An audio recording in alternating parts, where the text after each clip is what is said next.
Hello, good morning guys. Tingnan nyo, share ko lang ha. Ang dami pala nakasulat dito sa banknotes na 1,000. Banknote, okay?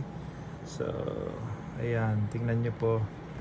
Mahirap po siyang basahin sa mata, pero pag zoom nyo po sa cellphone, makikita nyo po nakalagay dito na 1,000 peso Bangko Sentral ng Pilipinas.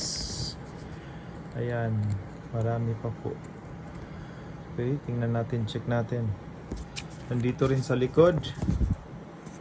Ayan, check natin dito. Ayan, oh. Ayan, tingnan nyo ha, zoom natin. Nakikita nyo ba? Ayan, oh.